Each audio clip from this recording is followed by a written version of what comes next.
I'm CBS News Philadelphia's Brandon Goldner, and for the last 2 years, I've been focused on this. It's a retaining wall named Wall 22, and it sits at the junction of I-295, I-76, and Route 42 in South Jersey. In fact, if you've driven to the shore from Philadelphia or come into the city from New Jersey in the last 5 years, you've probably driven past it, as it's a major part of the I-295 Direct Connect project. But on March 25th, 2021, Wall 22 failed. It was holding up an elevated roadway that wasn't yet open to traffic. Thankfully, no one was injured. In January 2022, this investigative engineering report came out detailing the complex causes of the wall's failure. It found early signs of distress on the wall beginning on March 11th, 2 weeks before its failure. But I wanted to know whether there were any warning signs months or even years before Wall 22 failed. Our investigation, 2 years in the making, found contractors had concerns about this wall 3 years before it collapsed. Here's a look at our reporting from when the wall first collapsed up to this latest investigation and a behind-the-scenes interview about what it took to pull all of this together. Hello everyone, and welcome to our virtual reality studio here at CBS News Philadelphia. I'm Yuki Washington, along with South Jersey reporter Brandon Goldner.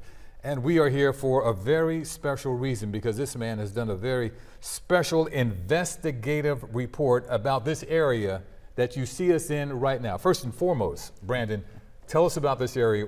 Where are we and why? So we're at the junction of I-295, I-76, and Route 42. So this is somewhere where if you're coming into South Jersey, especially if you're going to the beach or at the Jersey Shore, or if you're commuting from South Jersey to Philadelphia, you pass by this billion-dollar project. It's a huge construction project. It's designed to reduce congestion and make things safer for drivers. So we have all sorts of areas that you can see around here. You have in particular some of these walls up here. They're right smack dab in between neighborhoods where they're doing this project, and it has been going on for years, decades even. Why did you feel you had to investigate the situation that's going on right now? There's a problem, there's a big problem, and it's taken some time for this investigation.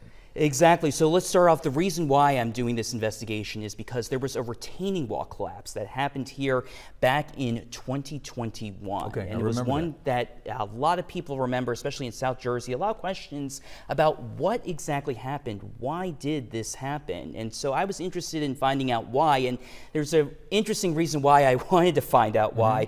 When I was interviewing here, actually, for a position as a reporter back in December 2021, the executive that was interviewing me said that they wanted a South Jersey reporter because they actually covered this story, this retaining wall collapse that happened earlier in the year, and they felt that they really needed someone who was in the community who could really get some additional details on what happened, and that really stuck with me. And it must have. Why did it take so long? And how long did it take? It took 2 years. Wow. 2 years, 2-year investigation. So it started off my first week that I got here in April 2022. I filed my first public records request, and it took 1.5 years to eventually get the documents that I needed to do this investigation.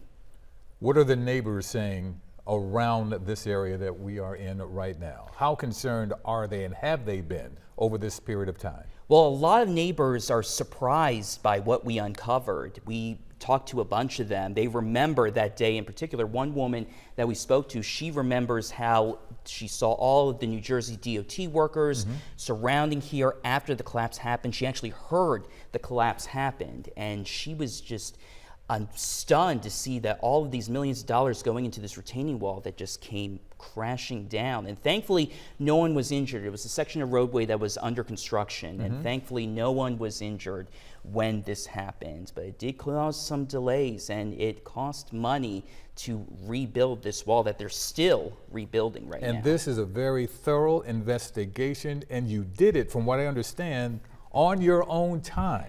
Why did this weigh so heavily on your heart? Well, it was something that I just felt that needed to be told. I remember when we got the engineering report that came out that detailed why exactly this happened, and I felt there was just there were so many questions I had about this forensic engineering report, and I felt I wanted to get some additional details on why this happened and whether it could have been prevented. So as I was kind of doing this in between my day turns as a reporter and even on vacation, I remember actually when I was on vacation in Bethany Beach with my family. My dad was playing tennis as he usually does. My brother was out playing basketball. My mom was chilling in the house, and I was on my work computer digging through documents. And I remember exclaiming when I found the documents that were critical to this investigation. What was the most frustrating part of it all for you? So probably the frustration was waiting to get those documents. Okay. It's a long process sometimes when it comes to getting documents from the state. We did a large records request and really anyone can do a records request. It's not just journalists that have the ability to do records requests. It can be people that do records requests. So we asked for a large amount of emails, electronic communications between the employees of the state, employees of engineers, because those state emails are public records. Right. Okay. So, where do we stand right now? So where do we stand right now? This project is still under construction. They have done a completely different design after this wall collapse happened. They did a completely different design. It's going to cost $92 million to repair this wall, $74 million of that coming from federal tax dollars. In South Jersey, seemingly all major roads 42 to 95. lead past St. Joachim Parish Annunciation Church in Belmar. It's like for the 5 fingers of a hand. And so we're between 2 of those highways. Retired priest Kenneth Hallahan helps out at the church, which overlooks the I-295 Direct Connect project, the billion-dollar plan designed to reduce congestion at the junction of I-295, I-76, and Route 42. Okay, this construction is a very slow project. In part because of what happened March 25th, 2021. A retaining wall known as Wall 22 collapsed. So I was standing at my front door, and I heard it, Patty Muntz could once see the top of Wall 22 from her front yard. and I see all the NJ workers right there, and I go walking over, I was like, what's going on? They're like, the wall collapsed. The wall supported an elevated roadway that wasn't yet open to traffic. No one was injured. Oh yes, I remember. Tell me a little bit about it. Well, they engendered a lot of jokes about engineers and about planning and about human foibles. It wasn't a joking matter to Assemblyman Bill Moen. We know this is going to impact the community, and we're going to be on this and make sure that we're delivering answers to the public. Some of those answers came out in this forensic engineering report dated January 2022.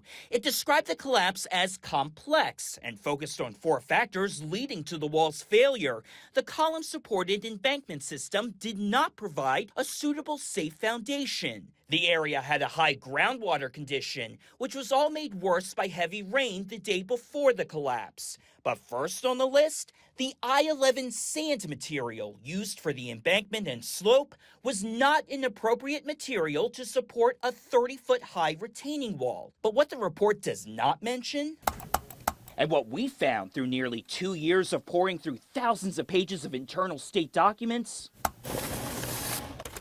this November 2018 contractual notice submitted by the project's contractor, South State, to New Jersey DOT. In it, South State wrote that since December 2017, more than 3 years before the wall's collapse, the contractor repeatedly voiced, quote, grave concerns about placing I-11 sand below Wall 22, describing its use in this situation as an error. The contractor included emails from late October 2018 showing at one point New Jersey DOT was open to switching to a different material, but declined to pay for the switch after, among other things, finding out it would cost $70,000 to redo the working drawing. South State warned DOT, quote, it is specifically assuming all risk of any and all potential damages, direct, consequential, or otherwise, of all form, should the design fail. To me, that was one of the most surprising parts of this whole story. Grady Hillhouse is a licensed engineer and author, best known for his popular online video series, Practical Engineering,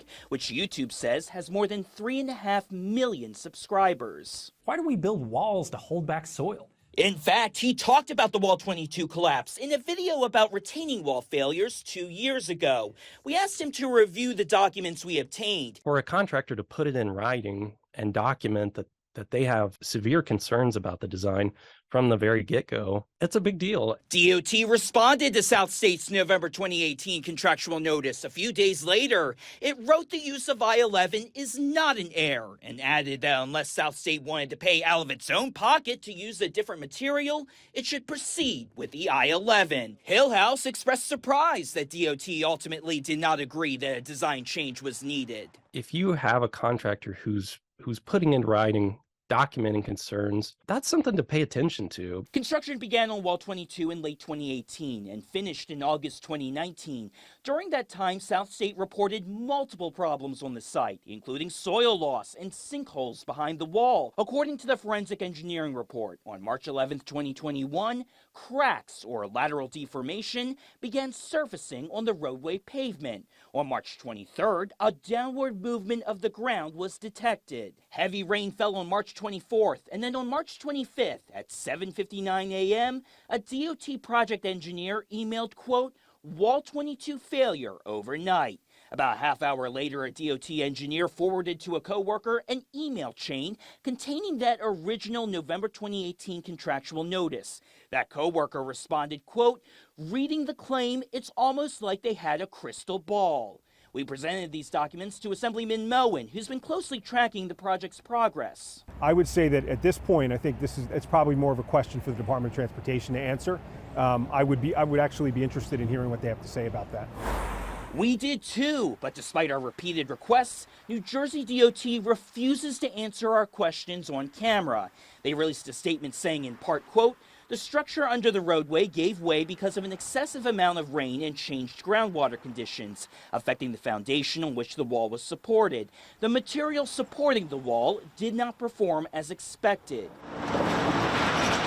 South State and its subcontractors either did not respond or declined our repeated requests for interviews. And the engineer for the project, Dewberry, which designed the embankment that contained the I-11 material, referred us to New Jersey DOT.